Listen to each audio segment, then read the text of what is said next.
안녕하세요. 사랑에 배신당한 30대 여자입니다.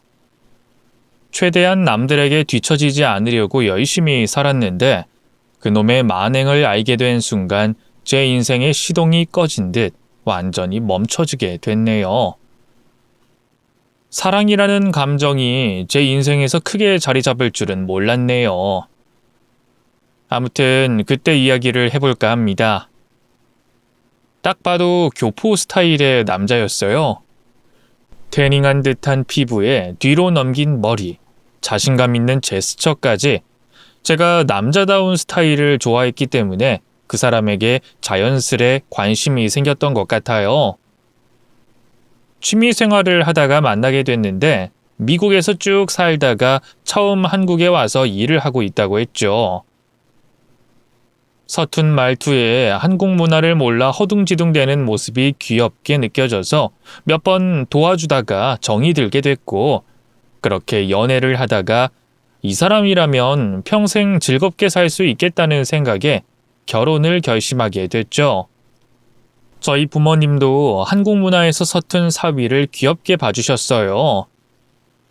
세상 물정 모르는 우리 사위, 너무 순진해서 탈이야. 하시면서 이것저것 챙겨주셨네요. 신혼은 저희 친정 부모님 댁에서 시작하게 됐어요. 큰 주택에서 살고 계셨는데 노후에 여행을 마음껏 하는 게 꿈이셔서 때로는 한 달씩, 두 달씩 여행을 하고 돌아오시곤 하셨거든요. 그러니까 합가긴 했지만 친정 부모님이 한 달에 일주일도 머물지 않으니 합가가 아닌 느낌이랄까요?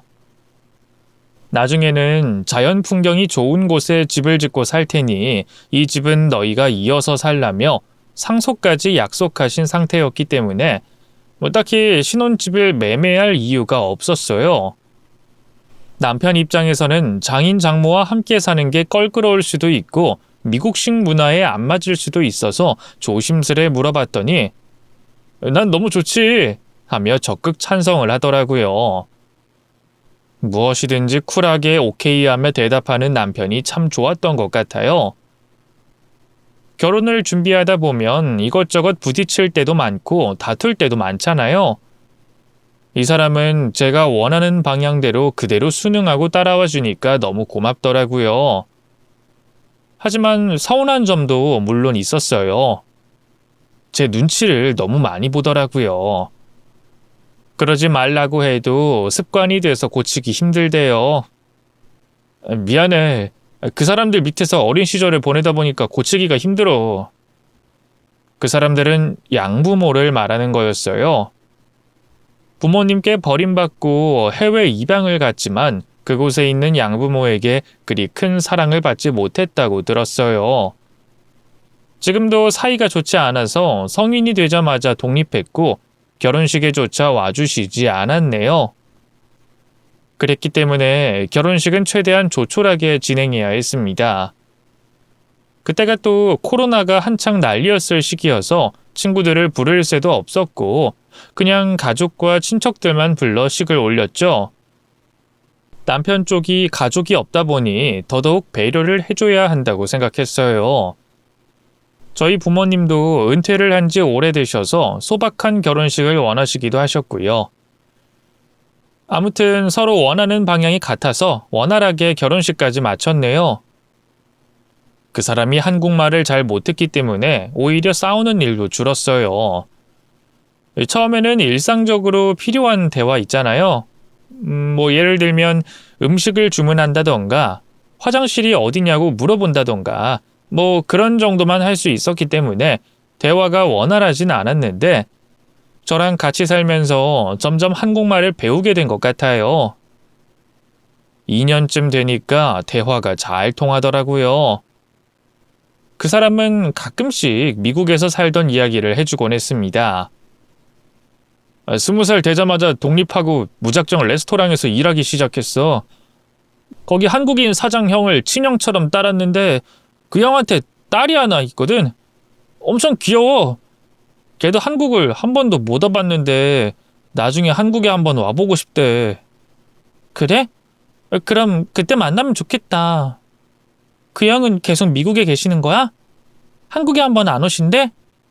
그 형은 내가 한국에 오기 전에 세상을 떠났어. 어쩌다가? 교통사고가 났거든. 혼자 딸을 키우고 있었는데. 어머, 그럼 그 딸은 지금 혼자 살고 있는 거야? 그래서 자꾸 마음이 쓰여. 내가 삼촌같이 곁에 있어줬어야 했는데. 그래도 씩씩한 애니까 혼자서 잘 살고 있을 거야. 여태껏 난 한국에 온 거 단 한 번도 후회한 적 없는데 그 애만 생각하면 마음이 아프네. 그 형이 내 인생 살려준 거나 다름없는데. 지금이라도 잘 챙겨줘. 필요한 게 있으면 소포로 보내주고 가끔씩 용돈도 보내주면 어떨까? 고마워. 자기가 있어서 너무 힘이 돼. 외로운 인생을 살았기 때문에 지금에 더 감사하게 되는 것 같아. 20대 때는 그 형이 날 살린 거나 다름없는데 30대는 자기가 날 살렸네. 우리 장인 장모님도 나를 살린 거잖아. 내 주변엔 좋은 사람들밖에 없네. 그 사람이 살아온 이야기를 들을 때마다 결심하게 되더라고요.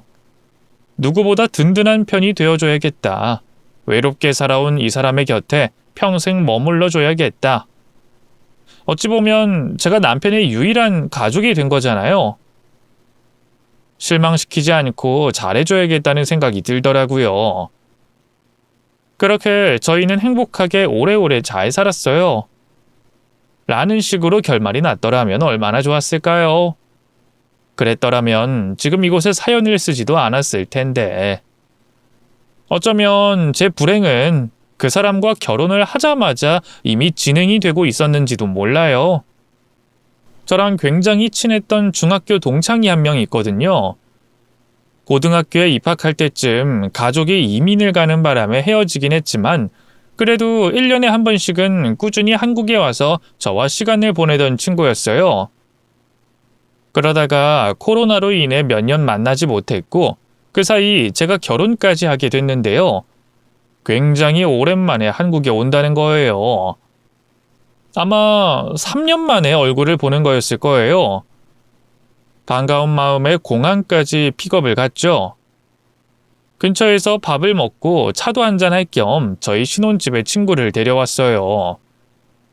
그때는 부모님도 여행 중이셨고 남편도 일을 하러 갔기 때문에 집이 비워져 있던 상태였거든요. 친구는 그래도 집들이인데 빈손으로 갈 수는 없다면서 마트에서 휴지 하나를 사들고 저희 집에 오더라고요. 여기가 너희 신혼집이야? 아기자기하게 잘 꾸며놨다. 남편도 집에 있었으면 좋았을 텐데. 내 남편 얼굴 한 번도 본 적 없지? 없지. 연애할 때도 한 번도 안 보여줬잖아. 네가 한국에 한 번도 안 왔으니까 보여줄 새가 없었지. 그렇게 마음에 들었어? 친구들도 초대 안 하고 재빠르게 결혼식 해치울 만큼? 나 알잖아. 결심하면 실천부터 하는 거. 그나저나 네 남편 어떤 사람이야? 잘해줘? 잘해줘. 미국에서 살다 와서 처음엔 문화 차이가 좀 있긴 했는데 지금은 잘 맞춰가는 중이야. 사람이 워낙 순하거든. 미국 어디서 살다 왔다 그랬지? 그 어디더라? 그렇게 대화를 하며 침실까지 보여줬어요. 그 안에는 남편과 제가 찍은 결혼 사진이 크게 걸려 있었거든요. 친구는 그 사진을 한참 동안 바라봤습니다. 그리고 묻더라고요. 네 남편이야? 처음 보지. 미국에서 살다 왔다고? 가족관계는? 해외 입양으로 양부모님 밑에서 크다가 20살 되자마자 독립했다고 들었는데 그건 왜? 왼쪽 어깨에 타투 있지? 있냐고 묻잖아. 아는 사람이야? 너 이 사람 언제 만났어? 얼마나 만났어? 꽤 오래 만났지. 너 그때 이직한다고 했을 때쯤. 그럼 이 사람이 어떤 사람인지 알고 만난 거네? 그게 너였어? 야, 무슨 소리라는 건지 알아듣게 좀 얘기를 해. 그럼 이 사람이 어떤 사람인지 알고 만났지 모르고 만났겠어? 사랑하니까 결혼까지 한 거지. 이게 이렇게 정색할 일이야? 내 남편에 대해서 넌 대체 뭘 알고 있는데? 너 이 사람이랑 계속 같이 살 거야? 그만큼 좋아? 너 갑자기 좀 이상해. 내가 선택한 사람이고 부족한 부분까지 다 안고 결혼까지 한 사람인데 응원해주지 못할 망정 왜 찝찝한 소리만 하고 있어? 대답해. 계속 살 거냐고? 내 선택이니까 내가 알아서 해. 그래. 그럼 나도 이제 더 이상 너를 친구로 대할 수 없을 것 같네. 이만 가볼게. 이대로 가면 내가 뭐가 되는데? 대화 좀 해. 네가 저 사람을 선택한 순간부터 우리 관계는 끝난 거야. 야, 너 귀신 들렸냐? 대체 왜 이래? 진짜 답답해 죽겠네. 가긴 어딜 가? 어디 가게? 제가 친구를 다급하게 붙잡자 친구는 제 손을 뿌리치면서 너 2번 다시나 아는 척하지 마! 하며 소리를 지르더니 저더러 양심의 가책을 좀 느끼래요. 그리고 문을 쾅 닫고 나가버리더라고요. 한동안 멍하니 그 문만 바라보고 있었어요. 알맹이 없이 이상한 대화만 하다가 서로 흥분을 하게 된 것 같아서 좀 당황스럽더라고요. 제 남편 사진을 보자마자 버럭 화를 내고 나가버린 친구 때문에 그날 하루 종일 기분이 안 좋았어요. 전화를 걸어도 받질 않더라고요. 무슨 일이 있었는지, 내 남편에 대해 뭘 알고 있는지 일단은 말을 해줘야 할 거 아니에요. 대뜸 저를 벌레 취급하듯이 경멸스럽게 보던 그 표정이 아직도 잊혀지지 않네요. 그날 밤 늦게 남편이 집에 돌아와서 제 상태를 보더니 무슨 일 있냐고 묻더라고요. 저를 진심으로 걱정해주는 남편의 얼굴을 보니 저도 모르게 눈물이 났어요. 남편은 당황해서 티슈를 갖다 주며 달래주더라고요. 자기야, 왜 울어? 무슨 일인데? 오늘 오랜만에 친구 만나러 간다고 좋아했잖아. 그 친구가 나랑 다시는 보지 말자고 했어. 왜? 여보, 혹시 이수진이라고 알아? 걔가 여보를 알고 있는 것 같은데? 이수진? 처음 들어보는데? 나 알잖아. 미국에서는 외국인들이랑만 어울려서 한인 사람들은 잘 몰라. 혹시 거기서 무슨 일이 있었던 건 아니고? 나도 힘들게 살아왔기 때문에 별의별 일들이 다 있긴 했지. 반듯하게만 살아온 사람이 얼마나 되겠어. 중요한 건 우리 둘의 신뢰와 믿음이라고 생각해. 난 양심적으로 살았고 적어도 남한테 피해를 준 적이 없어. 정말이야? 그럼. 그리고 내가 미국 살 때 한인 사람들이 날 별로 안 좋아하긴 했어. 한인 사회가 워낙 좀 편견이 많잖아. 부모한테 버림받고 험한 일 하고 있으니까 사람들 눈엔 내가 낮은 계층으로 보이니까 편견이 생겨서 날 양아치처럼 취급하는 한국 사람들이 많았어. 난 당당하게 살아왔는데 말이야. 나는 우리 자기한테 모든 걸 다 솔직하게 털어놨어. 거기서 있었던 일들 하나하나 다 얘기해 줄 수도 있어. 편견을 가진 사람들이 나쁘지 열심히 살아온 나는 죄가 없잖아. 그 친구가 뭘 알고 있는진 몰라도 내 앞에 직접 와서 얘기 좀 해보라고 그래. 그럼 다 설명해 줄 수 있어. 그때부터 심리전이 시작됐어요. 남편을 끝까지 믿을 것인가, 아니면 그 친구를 찾아가서 한 번 더 물어볼 것인가. 하지만 이런 위기 속에서 저는 가장 편한 선택을 할 수밖에 없었습니다. 남편을 믿어보기로 한 거죠. 그리고 미국에서 무슨 일이 있었는진 모르겠지만 그 사람의 평판과 평가는 남이 정해주는 거잖아요. 남편 말대로 겉으로 보이는 모습 때문에 소문이 더 흉흉하게 난 것일 수도 있겠다는 생각이 들더라고요. 남편이 선한 인상은 아니거든요. 심지어 살아온 배경과 환경도 그리 좋지 못했으니 더더욱 이상한 소문이 날 수밖에 없다고 생각했어요. 무엇보다도 그 사람들은 남편에 대해서 잘 모르잖아요. 겉으로만 보고 뒷말 전하는 거랑 같이 살아보는 거랑은 확연히 다르잖아요. 저는 제 선택을 믿었고 그 선택이 옳은 것임을 끊임없이 증명하고 싶었어요. 하지만 마음 한구석에 자리 잡고 있는 찝찝함은 시간이 지나도 사라지지 않았어요. 그렇다고 그 친구에게 선뜻 다가갈 용기가 나지 않았습니다. 그 친구에게 물어본 순간 제가 남편을 못 믿는 사람이 되는 거잖아요. 그리고 그 사람이 어떤 짓을 했든 어쨌든 결혼 전이잖아요. 세상에 과거가 없는 사람이 어딨나요? 과거가 어떻든 그걸 이해해주는 것 또한 제 역할이라고 생각했고 그게 무엇이든 상관없다고 여겼어요. 그리고 이제 와서 그 사람의 흉흉한 소문을 들어서 뭐 하겠어요. 이미 결혼까지 했고 신혼생활까지 하고 있는데 과거에 돌았던 소문 하나 때문에 이혼을 할 수는 없는 일이잖아요. 때로는 아는 게 힘이 될 때도 있지만 전반적으로는 모르는 게 약일 때가 더 많더라고요. 마음에 걸리는 일이 있으면 오랫동안 담아두고 자주 꺼내보는 성격이었던 저는 애초에 그런 일을 만들지 않으려고 저도 그 친구를 차단해버렸습니다. 하지만 얼마 후 저희 부모님이 여행을 갔다 돌아오면서 우편함에 가득 쌓인 우편물을 집에 가지고 들어오시더라고요. 그리고 사건은 또다시 반전을 맞이했습니다. 우편물을 확인하던 엄마가 조용히 절 부르시더라고요. 저기, 내가 우연히 너한테 온 우편물 하나를 발견했는데 외국에서 온 거더라? 그래? 어디서 온 건데? 너무 궁금해서 내가 먼저 파버렸어. 어떤 내용인데? 사위에 대한 내용인데 아무래도 둘이 직접 얘기를 나눠봐야 할 것 같네. 일단 네가 몰래 알아보고 확실해질 때까지 사위한테 추궁하지 마. 거짓으로 보낸 편지일 수도 있잖아. 엄마는 저에게 온 편지를 주시더라고요. 떨리는 마음으로 그 편지를 읽어봤죠. 첫 줄을 읽는 순간 저는 벌떡 일어나 공항으로 달려갔습니다.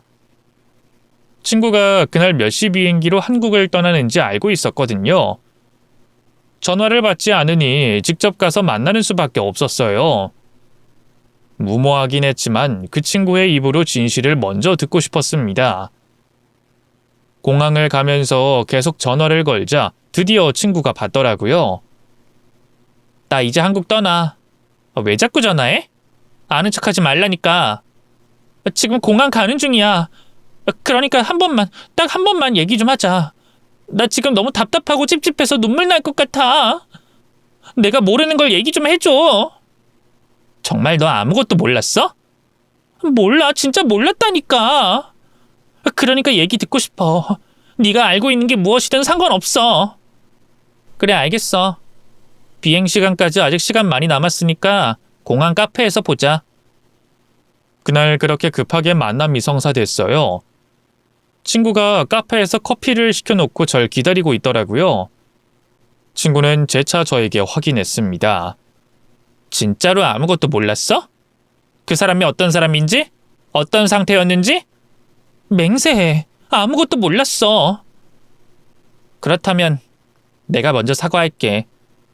그땐 내가 너무 흥분해서 너한테 제대로 된 설명도 하지 못했어. 너도 많이 당황했겠네. 그땐 네가 그놈에 대해서 알고 결혼한 줄 알았거든. 솔직히 한패라고 생각했어. 시기상 딱 맞아 떨어졌으니까. 솔직히 지금도 혼란스러워. 어떤 게 진실인지 모르겠어. 그러니까 네가 분명하게 진실을 말해줘야 돼. 그 사람은 나한테 분명 거기 말고 다른 데서 살다가 왔다고 했어. 성실하게 일만 하다가 한국에 온 거라 했다고. 내 입장에서는 그 사람 말을 믿을 수밖에 없었어. 한국에서 만나서 한국에서 결혼했는데 그 사람의 미국 생활을 내가 어떻게 알아? 그러니까 그놈이 인터넷으로 만난 한국인 여자 진짜 너 아니라는 거지? 난 한국에서 만났다니까? 내가 뭐하러 인터넷으로 남자를 만나? 네 눈에는 내가 신원도 알지 못하는 사람 막 만나고 다니는 가벼운 여자로 보여? 그래, 듣고 보니 그러네. 아마 그놈은 너한테 거짓말 많이 했을 거야. 그래야 모든 걸 숨길 수 있었을 테니까. 입만 열면 거짓말인 사람이니까 조심해. 편지 하나 받았어. 그 사람이 미국에서 결혼 생활을 했었다는 게 사실이야? 상대는 내 친척 언니야. 편지 보낸 주소도 내가 알려줬어. 그놈을 한참 동안 찾아 헤맸거든. 나한텐 초혼이라고 했어. 초혼이라고 거짓말하기 쉬웠겠지. 미국에서의 일은 미국을 뜨면 그만이니까. 둘이 어렸을 때부터 만나서 살림 합치고 애 낳고 살았으니까 굉장히 오랫동안 결혼 생활한 거지. 애가 있어? 딸 하나 있어. 그놈이 꼴의 아빠라고 딸을 끔찍하게 아꼈거든. 한국에 딸만 데려올 생각을 하고 있다고 들었어. 둘은 왜 헤어진 거야? 일단 먼저 말해둘게. 지금 내가 하는 말 넌 꼭 믿어야 돼. 그래야 나도 진실되게 말해줄 수 있어. 그놈은 습관처럼 거짓말을 내뱉는 놈이라 화려한 언변으로 널 속일 수도 있어. 하지만 다 허풍이라는 걸 알아야 돼. 그놈이 한국말 서툴다고? 웃기지 말라 그래. 얼마나 말을 잘하는데 넌 속고 있는 거야. 그놈이 말빨로 속인 한인들만 10트럭은 넘어. 우리 지역 한인 사회에서 제일 유명한 사람이 그놈일걸? 나쁜 짓 골라서 하는데 안 유명할 수가 있겠어? 미국에서 결혼하고 딸까지 있는데 한국엔 왜 온 건데? 왜겠어? 거기서 일을 저질렀는데 수습이 불가하니까 온 거겠지. 다 큰 딸까지 있는데 처자식 버릴 정도면 말 다 했지. 아마 그 사고만 아니었더라면 언니 버리지 않고 계속 같이 살았을지도 몰라. 그런데 그 언니가 어느 날 교통사고를 당해서 다리를 심하게 다쳤어. 장애인 판정까지 받았거든. 그거 알자마자 돌변해서 집에 있는 돈 다 들고 튀었다니까? 쥐도 새도 모르게 도망가서 집안이 발칵 뒤집혔지. 심지어 튀기 전에 한인들한테 아내 재활 치료할 돈 없다고 돈까지 뜯었나 봐. 한 명도 안 빼놓고 탈탈 턴 모양이야. 한인 사회가 또 은근 좁거든. 사정이 딱하니까 한인들이 십시일반 모아서 큰돈 만들어서 줬는데 그것마저 가지고 도망을 가버린 거야. 완전 쓰레기지. 지 아내 고쳐준다고 돈 뜯어놓고 그걸 들고 한국으로 가서 새 출발한 거잖아. 심지어 당당하게 다른 여자 생겼다고 그 여자가 한국으로 오라고 했다면서 다신 자기 찾지 말라고 편지까지 써놓고 야반도주했대. 그 여자가 내가 아까 말한 인터넷으로 만난 한국인 여자야. 인터넷으로 만난 여자 때문에 돈까지 싸들고 도망을 갔다고? 장애 판정받은 와이프는 버려두고? 그래. 그래서 그 언니 정신이 나간 채로 그놈이랑 그 상간녀 찾겠다고 난리 피우느라 인생도 허비하고 치료식이 놓쳐서 평생 휠체어 타고 다니게 생겼어. 다리가 온전치 못하니까 한국 가서 그놈을 찾아 헤맬 수도 없는 노릇이고. 그 언니를 도와주고 싶은데 내가 능력도 힘도 없으니까. 지금은 아마 딸한테 짐들기 싫다고 혼자 조그만 단칸방에서 살고 있는 걸로 알아. 그렇게 늙어가겠지. 그 언니만 생각하면 마음 아파. 먼 친척이긴 해도 그래도 가족이니까. 내가 가끔 가서 도움을 주곤 하는데 그럴 때마다 눈물 흘리면서 그때 얘기한다니까. 그러니 내가 마음이 어떻겠어. 그놈이랑 상간녀를 마주치면 가만 안 둘 거라고 벼르고 있었는데 여기 와서 보니까 상간녀가 너인 거야. 그놈의 마음을 훔치고 돈까지 들고 한국으로 튀게 만든 년이 바로 너였던 거지. 둘이 잘 살고 있는 모습 보니까 너무 화가 났어. 그리고 언니 인생 나락으로 떨어뜨린 장본인이 내 친구였다는 것도 경멸스럽더라. 하지만 내가 뭐라고 너한테 욕을 하겠니. 그냥 두 번 다시 보고 싶지 않았을 뿐이었지. 아무튼 내 상황은 이랬어. 내가 왜 화를 냈는지 이해하겠어? 맹세코 난 상간녀 아니야. 난 가해자가 아니라 피해자라고. 가슴에 손을 얹고 정말로 그 사람이 결혼 생활한 것조차 몰랐어. 모든 게 내가 처음이라고 말했던 사람이야. 순수한 사람이라고 생각했어. 오래 사귀었다며. 그럼 둘 중 하나겠네. 그 상간녀랑은 한국 와서 일찌감치 헤어졌거나 아님 상간녀랑 너랑 양다리를 걸치다가 널 선택했던가. 어쩌면 지금도 그 상간녀를 만나고 있을 수도 있지. 원래 그런 놈이니까. 아무튼 내가 오해했어. 하지만 어쨌든 그놈은 쓰레기야. 네가 상대할 만한 사람이 아니라고. 내가 나서서 부부 사이를 깨고 싶지는 않지만 그놈은 진짜 아니야. 교통사고로 다리 잘못됐다고 처자식 가차없이 버리는 놈인데 너라고 다르겠니? 힘들 때 제일 먼저 도망갈걸? 그 언니도 이제 더 이상 그놈한테 미련 없어. 단지 보상을 받고 싶었을 뿐이야. 그놈이 가지고 간 돈, 그걸 받고 싶은 거야. 그놈이 빚져놓고 죄다 언니한테 뒤집어 씌우고 가버렸대. 그래서 그것 때문에 아직도 고생하면서 살고 있어. 새로운 여자 생겨서 도망가더라도 전차한테 피해는 주지 말아야지. 지 혼자 새 출발하면 다야? 생각할수록 열받네. 저한테 친한 형의 딸이라고 했던 여자애도 알고 보니 본인의 딸이었던 거였어요. 순진하고 소박했던 제 남편은 알고 보니 희대의 사기꾼이었고 전처와 딸이 있음에도 상간녀와 돈에 눈이 멀어 냉정하게 버리고 도망가 버린 형편없는 놈이었던 거예요. 친구가 저에게 해준 말, 그리고 저에게 온 편지, 모두가 그놈을 사기꾼이라고 알려주고 있었어요. 이제는 그놈에게 진심으로 물어볼 차례였습니다. 진짜로 내가 알던 남편이 맞는지 궁금했어요. 친구를 배웅하고 난 후 홀로 집에 돌아가는 길에 한참 동안 눈물을 쏟았습니다. 누구나 과거는 있을 수 있다고 생각했어요. 하지만 제가 알게 된 과거는 이해할 수 있는 범주를 한참 넘어선 것이었어요. 이게 만약 사실이라면 더 이상 같이 살 필요가 없었어요. 집에 도착한 저는 침실로 들어갔죠. 남편이 자고 있더라고요.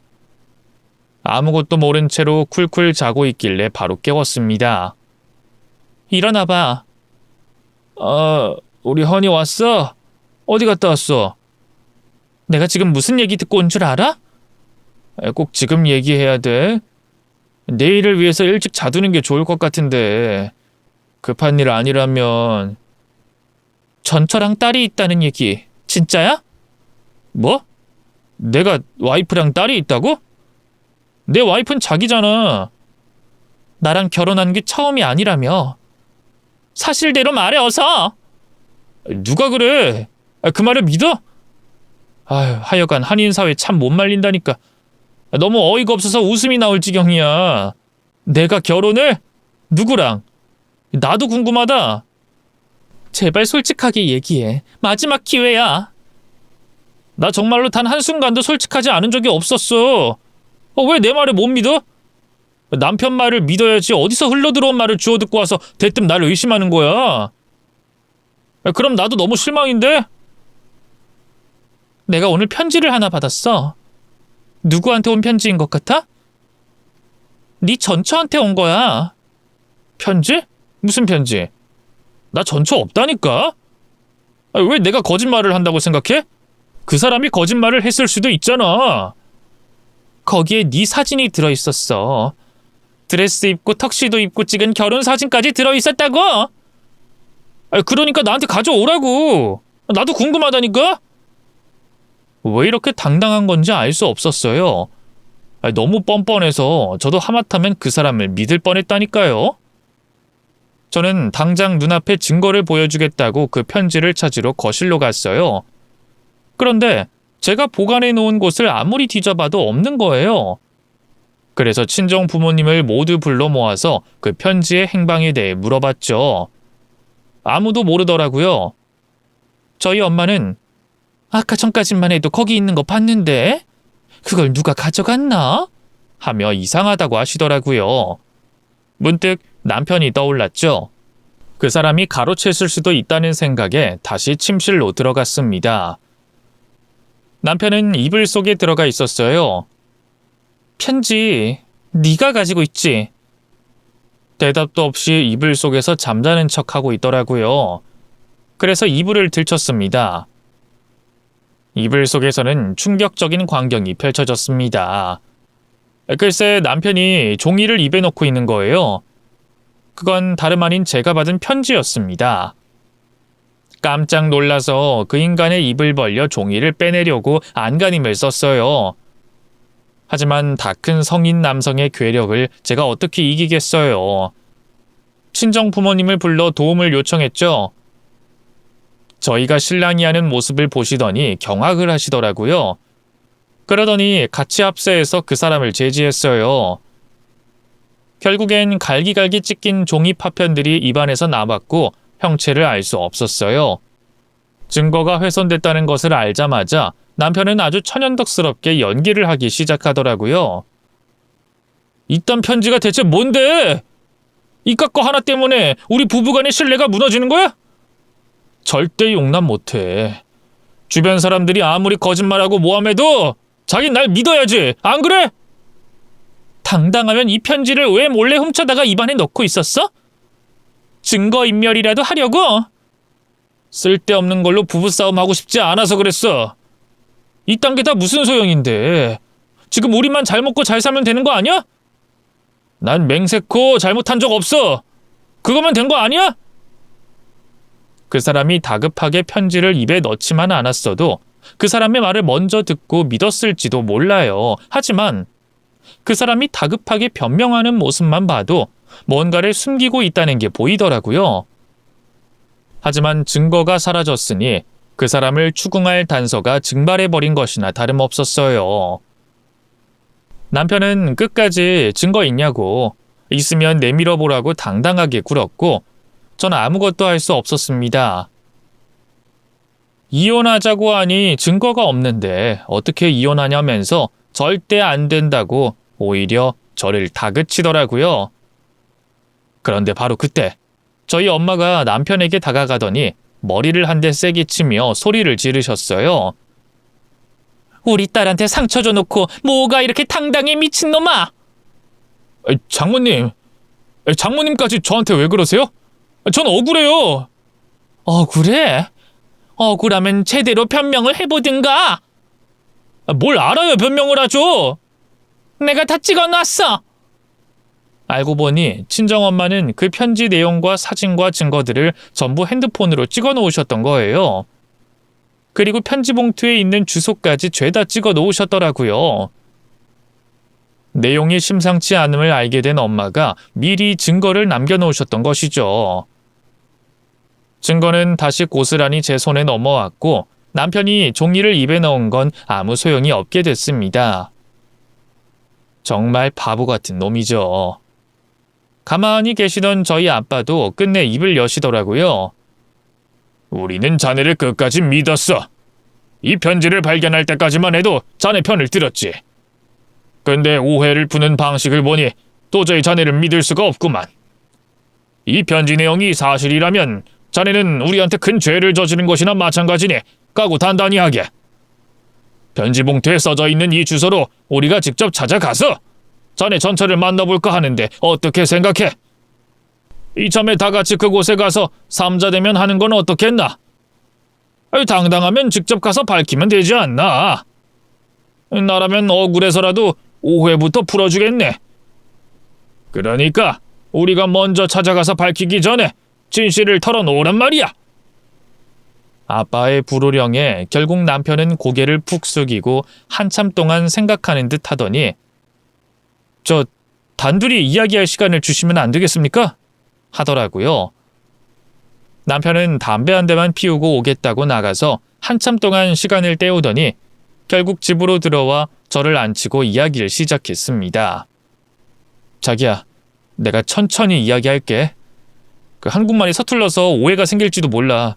하지만 자긴 내 말 다 이해할 수 있지? 우린 부부잖아.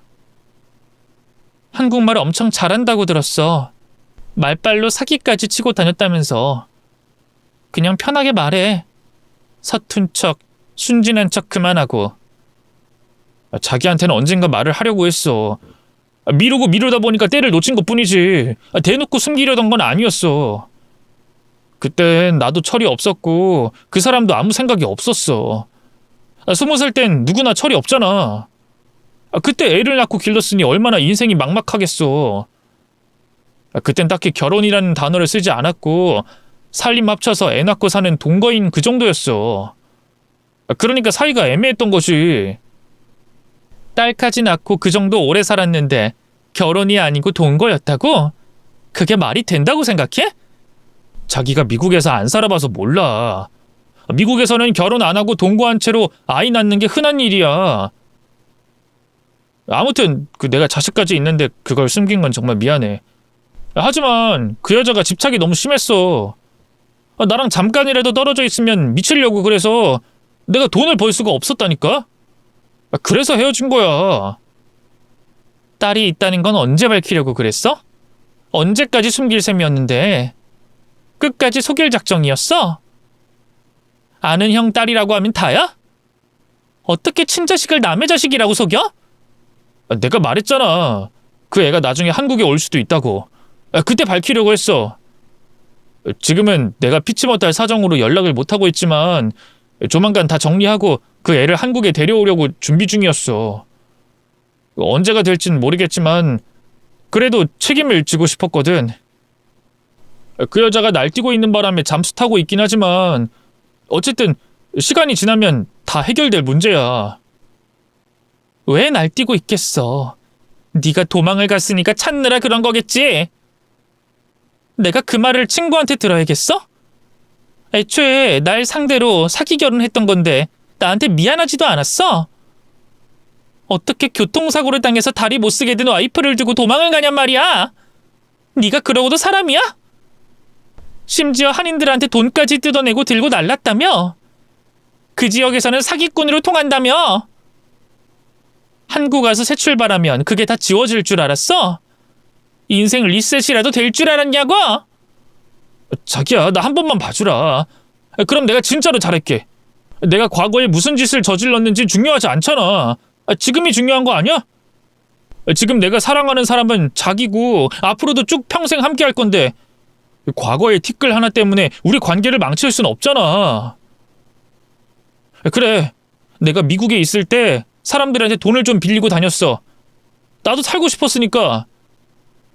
한국에 가서 행복한 삶을 살기 위해서 돈이 필요했어. 그 돈도 나중에 잘 되면 다 갚으려고 했어. 진짜야. 그 지역 사람들한테는 내가 그냥 돈 들고 튄 사람이 되어 있겠지. 하지만 다 사정이 있었다고. 그 사람들이 내 상황에 대해서 뭘 아는데 하나도 모르잖아. 그 당시에 나는 당장이라도 한국에 가지 않으면 불행을 끊어낼 수 없을 것 같았어. 그래서 살려고 한국에 왔던 거야.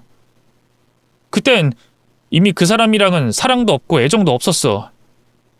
이미 끝난 사이나 다름이 없었는데 다리 다쳤다는 거 하나 때문에 내가 평생 책임져야 돼? 불쌍하다는 이유 하나만으로 감정도 없는 사람을 데리고 살아야 하냐고. 난 그게 더 못된 짓이라고 생각해. 우리는 정당한 이유로 헤어졌을 뿐이고 서로의 행복을 빌어준 것뿐이야. 비록 그 여자가 갑자기 마음이 바뀌어서 나한테 집착하고 있는 모양인데 난 해줄 수 있는 게 아무것도 없어. 나도 지금 미치겠어. 자기랑 행복하게 살고 싶은데 자꾸 그 여자가 난동을 부리는 바람에 매 순간이 불안하고 초조해. 어쨌든 미국에서 혼이 나고 애 낳은 것도 사실이고 사람들한테 돈을 빌리고 도망간 것도 사실이라는 거네. 더 이상 볼 것도 없어. 우리 이혼해. 이혼? 그게 무슨 말이야? 내가 직접적으로 자기한테 잘못한 건 아무것도 없잖아. 근데 왜 이혼이야? 중요한 사실을 숨긴 채로 결혼한 거잖아. 전처버리고 도망 온 주제에 총각행세한 거잖아. 좋게 헤어져? 웃기지 마. 그쪽은 지금 얼마나 지옥같이 살고 있는지 알기나 해? 그걸 자기가 어떻게 알아? 힘들게 살고 있는 척하는 거라니까? 그래야 돈이 나오니까. 그 여자는 아마 평생 동안 날 쫓아다니면서 돈 달라고 매달릴걸? 한 번 주면 또 달라 그러고 또 주면 계속 달라고 할 사람이야. 그러니까 자기도 그 사람 말 믿지 말고 내 말만 믿어줘. 왜 같이 사는 내 말은 안 믿어주고 얼굴도 모르는 여자 말만 믿어주는 건데? 너무 서운해. 자기 내 와이프 맞아? 여태껏 살면서 내가 단 한 번이라도 자기를 속상하게 한 적이 있다면 내가 할 말이 없어. 하지만 그런 적도 없잖아. 나 항상 자기만 바라보고 살았잖아. 내가 그렇게 자기한테 신뢰를 못 줬어? 나 최선을 다했잖아. 그러니까 왜 처음부터 날 속였는데? 그렇게 당당하면 진작에 말을 했어야지. 남의 입으로 전해 들은 남편의 추악한 과거를 나더러 눈 감아달라고? 그게 쉬울 거라 생각해? 부끄러우니까 숨겼겠지. 양심에 찔리니까 말을 못했던 거겠지? 재혼에 사기 전과까지 있는 놈을 내가 뭐하러 만나? 진작에 알았으면 연애도 안 했어. 그런 거 아니라니까. 상황이 날 그렇게 만든 거야. 난 절대로 잘못한 거 없어. 상황이 그렇게 흘러갔을 뿐이야. 인생이 원래 그렇잖아. 이제야 알겠네. 이 집에 장가와서 야금야금 돈 뜯어먹고 비상금 챙겼다가 내가 필요 없어졌을 때 다른 지역으로 도망가려고 했지? 또 총각 행세하면서 순진한 여자 꼬셔서 세장가 가려고 한 거잖아. 확대 해석 좀 하지 마. 왜 내가 하는 말은 못 믿고 혼자 드라마 쓰는데? 이것 봐. 궁지에 몰리니까 한국말 술술 잘 내뱉네. 이거 완전 사기꾼이네. 자기야, 이럴 때일수록 우리 둘의 신뢰가 중요해. 그러니까 일단 진정하고 우리 천천히 이야기 좀 해보자. 궁금한 게 있으면 내가 다 말해줄게. 나 이대로 자기랑 헤어질 수 없어. 어떻게 찾은 행복인데. 나 이대로 쭉 자기랑 행복하고 싶어. 그러니까 사람 하나 살린다 생각하고 한 번만 내 말 믿어줄 순 없을까? 네 행복을 찾는데 왜 내가 희생돼야 해? 난 변명 말고 진실이 알고 싶어. 아까부터 계속 남 탓 상황만 하면서 변명만 늘어놓고 있잖아. 나도 남편 입에서 진실이 나오길 간절히 바랬어. 근데 말을 안 해주잖아. 지금부터 얘기 나누고 싶지 않으니까 날 좀 내버려둬. 우리 생각할 시간을 좀 갖자. 남편의 호소에 흔들리지 않았다면 거짓말이겠죠. 하지만 어쨌든 혼인 사실과 자녀 유무를 숨긴 채로 결혼을 한 건 변하지 않는 사실이잖아요. 그 자체만으로도 너무 큰 실망을 했기 때문에 도저히 그 사람과 함께할 수 없었습니다. 남편의 전처라는 사람에게 용기 내 연락을 해봤어요. 남편에 대해서 적나라한 사실들을 말해주더라고요. 결혼 생활을 하면서 바람을 피우지 않은 날이 없을 정도로 이 여자 저 여자 꼬시고 다니고 총각 행세는 기본에다가 두 집 살림까지 감행했다고 하네요. 심지어 집에 돈을 갖다 주지 않아 전처 혼자 일을 해서 돈을 벌었다고 합니다. 그러다가 교통사고가 난 후 집에만 있어야 하는 전처를 쓸모없는 사람 취급하다가 결국 인터넷으로 만난 한국 여자와 바람이 나버려서 돈을 싹 다 훔쳐 도망을 가버렸대요. 그 이후로 전처는 그놈이 바람난 그 여자와 살고 있다고 생각하고 찾고 있었던 것이죠. 전처를 버리고 상간녀에게 붙어먹은 놈을 저는 운명이라고 믿고 결혼까지 해버렸던 거예요.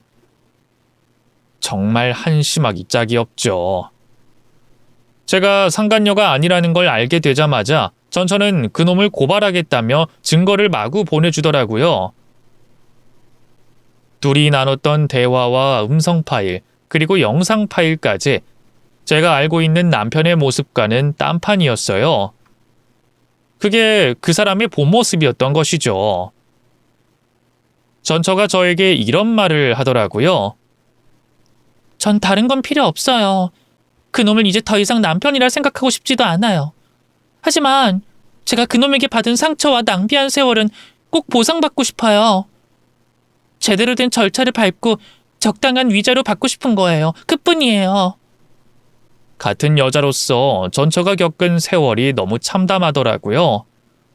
더더욱 남편을 용서할 수 없었습니다. 그렇게 저는 이혼 절차를 밟아나가기 시작했어요. 더는 실망하고 싶지 않았는데 실체를 파악하면 할수록 그놈의 거짓말이 하나둘씩 드러나기 시작하더라고요. 다니고 있다던 회사도 거짓이었고 경력도 가짜였어요. 이쯤 되니 단 한 번이라도 저에게 진실된 적이 있긴 했을까 의구심이 들더라고요. 저는 물론이고 저희 친정 부모님까지 큰 충격을 받으셨습니다. 항상 우리 사위, 착한 사위 하시면서 정말 예뻐해 주셨는데 그놈이 사기꾼이었을 줄이야. 그 사건으로 인해 저희 집은 완전히 풍비박산이 나고 말았어요. 그놈은 끝까지 이혼을 못하겠다고 버텼어요.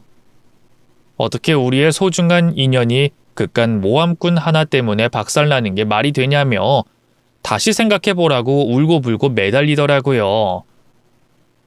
결국에 전처와 나눴던 대화에 대해서 이야기를 꺼내니 버럭 화를 내며 너같이 사람을 못 믿는 여자랑은 더 이상 못 살겠다며 고함을 지르더니 집을 나가버렸습니다. 그렇게 인연이 끝나게 됐네요. 결국엔 제대로 해명도 하지 않은 채로 비겁하게 도망가 버리는 식으로 결말을 맺었어요. 이혼 소식을 들은 제 친구도 오랜만에 연락을 해서 절 위로해 주더라고요. 내가 그때 괜한 말을 꺼낸 게 아닌가 걱정하긴 했어. 평생 모르고 사는 게 더 나았나 싶기도 한데 어쨌든 그놈은 언젠가 본색을 드러냈을 거야. 그 버릇이 어디 가겠어. 이혼 잘했어. 세상에 남자는 많고 기회는 많아. 그런 놈 위해서 희생하기엔 네 인생이 너무 아깝잖아. 솔직히 처음엔 진실을 터뜨린 친구를 많이 원망하기도 했어요. 그만큼 너무 힘들었거든요. 하지만 냉정하게 생각해보면 일찌감치 헤어진 게 정말 잘한 일이라는 생각이 들어요. 저희 부모님 말씀대로 저희 둘 사이에 애라도 있었으면 어쩔 뻔했어요. 그랬다면 사기꾼인 남편의 자식을 제가 평생 키워야 하는 거잖아요. 그것보다는 지금 헤어지는 게 100번 1000번 잘했다는 생각이 드네요. 사실 정리할 것도 없었어요. 제가 살던 곳에 그 사람이 와서 살았기 때문에 떠날 때도 몸만 나가면 그만이었죠. 지금은 어디서 뭘 하는지 모르겠지만 부디 이제는 양심적으로 살았으면 합니다. 만약 또 어디서 멀쩡한 여자 꼬셔서 살고 있으면 제가 고발하려고요. 더 이상의 희생자는 막아야죠. 행복했던 결혼 생활이 이렇게 허무하게 막을 내릴 줄은 몰랐지만 그래도 긍정적인 면만 본다면 새로운 시작을 위해 마무리를 지은 것이니까 스스로 저를 위로하고 응원할 생각입니다. 솔직히 아직까지는 사람을 잘 믿지 못하겠어요. 누구보다 착하고 순수할 줄 알았던 그 사람의 실체를 알고 나니 정말 사람은 믿을 게 못 된다는 생각을 하게 되더라고요. 어쨌든 그놈의 과거가 어떻든 저는 그 인생에서 빠지게 됐으니 결과적으론 다행이라는 생각이 드네요. 일찌감치 발을 빼는 것 또한 인생의 지혜라는 걸 배우게 됐습니다. 저희 엄마가 그러시더라고요. 사람을 너무 불신하지 말고 좋은 인연이 있다면 마음 가는 대로 하라고요. 이제는 시간도 좀 흘렀고 마음의 상처도 치유가 됐으니 좋은 인연으로 제 인생을 한번 채워보려고 합니다. 따지고 보면 결혼이라는 건 참 신기한 것 같아요. 100%를 알지 못한 채로 신혼생활을 시작해서 점점 서로를 알아가며 100%를 채워가는 거잖아요. 결혼 생활을 길게 하신 분들을 보면 정말 대단하신 것 같아요. 저도 언젠가는 그런 생활을 할 수 있을까요? 아무튼 여러분들은 저와 같은 일이 일어나지 않길 바라는 마음으로 사연을 꾹꾹 눌러 담아 썼습니다. 부디 재밌게 읽어주셨으면 좋겠어요. 어쨌든 사기꾼 남편을 떼어냈으니 해피엔딩이잖아요. 저는 제 앞날이 더 밝을 것이라고 믿어요. 열심히 살면 좋은 일이 생겨나겠죠. 이만 사연 마치면서 여러분들의 행복도 대신 빌어드릴게요. 항상 좋은 일만 가득하시길 바라겠습니다. 안녕히 계세요.